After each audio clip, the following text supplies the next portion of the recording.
ఓరుగల్లు శ్రీ భద్రకాళి దేవాలయంలో శాకాంబరి నవరాత్రి మహోత్సవాలు చివరి ఘట్టానికి చేరుకున్నాయి. 14 రోజులు వివిధ రూపాలు నానా ఫల పుష్పాలతో పూజలు అందుకున్న అమ్మవారు రేపు సంపూర్ణ శాకాంబరిగా భక్తులకు దర్శనమివ్వబోతున్నారు. ఇందుకోసం అన్ని ఏర్పాట్లు సిద్ధం చేస్తున్నారు. రేపు తెల్లవారుజామున బ్రహ్మీ ముహూర్తం 3:30 సమయంలో అమ్మవారికి శాస్త్రోక్తంగా వేద మంత్రాల నడుమ సహస్ర కళాభిషేకం జరపనున్నారు. అన్ని రకాల కూరగాయలు, పండ్లతో అలంకరణ చేయనున్నట్లు ఆలయ అర్చకులు తెలిపారు. ఇందుకోసం వరంగల్ నుండే కాకుండా హైదరాబాద్, బెంగళూరు ప్రాంతాల నుండి దాదాపు 12 టన్నుల తాజా కూరగాయలను సమకూర్చుతారు. ఉత్సవాల్లో చివరి రోజు 2 తెలుగు రాష్ట్రాల నుండే కాకుండా దేశ విదేశాల నుండి అమ్మవారి భక్తులు అధిక సంఖ్యలో పాల్గొననున్నారు. భక్తుల సౌకర్యార్థం మంచినీటి సౌకర్యంతో పాటు చలువ పందిళ్లు, క్యూ లైన్లను ఏర్పాటు చేసినట్లు ఆలయ ప్రధాన అర్చకులు నాగరాజు శర్మ తెలిపారు. మహాదేవ భద్రకాళీ శరణం మమ శాకాంబరీం స్తువన్ ధ్యాజన్ జపన్ సంపూజయన్నమన్ అక్షయమస్తుతే శీఘ్రమన్నపానామృతం. శాకాంబరీ నవరాత్రి మహోత్సవం చేయడం ద్వారా అతివృష్టి అనావృష్టిని నిలువరించి ప్రకృతిని రక్షించి భక్తులకు మనుష్య జాతికి సంబంధించిన జలం, కూరగాయలు, అన్నం ఇవన్నీ కూడా సమస్తములు శుభంగా కలగాలి.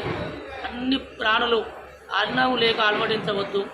ఏ ప్రాణికైనా జలధార, అన్నం ఈ రెండు సమృద్ధిగా ఎప్పటికీ ఉండాలి అని ప్రకృతి స్వరూపమైన జగన్మాత శాకాంబరిగా అవతరించి మనకు లోకాలకు కూరగాయలను, జలధారలను, పండ్లు, ఈ పత్రిని సమస్తాన్ని అందజేసింది. కాబట్టి కృతజ్ఞతాభావం అంటారు.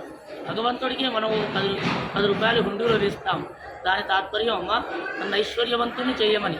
అమ్మవారికి పత్రి, ఫలము, పుష్పములను పెడతాను. సమస్తమైన శుభములను నాకు కలుగజేయమని.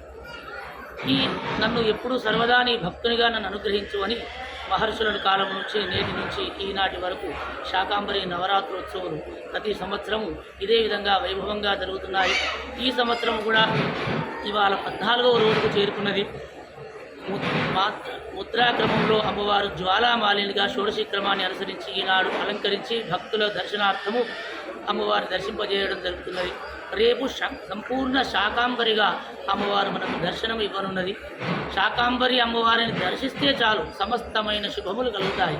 అయ్యో అమ్మవారికి మనం ఏదో తేవాలని భక్తులు చింతన వలన అనేక మంది దాతలు టన్నుల కొద్ది కూరగాయలు ప్రతిదీ కూడా 1 టన్ను తగ్గకుండా ప్రతి కూరగాయలను కూడా హైదరాబాద్ నుంచి, ఈ సుదూర ప్రాంతాలు, మన వరంగల్ పరిసర ప్రాంతాల నుంచి ఆర్గానిక్గా పండిన కొన్ని పంటలను తీసుకొని అన్ని రకాల కూరగాయలు, ఆకుకూరలు కొన్ని ఇక్కడ దొరికాయి కాబట్టి హైదరాబాద్కు వెళ్ళి అక్కడ నుంచి తీసుకొని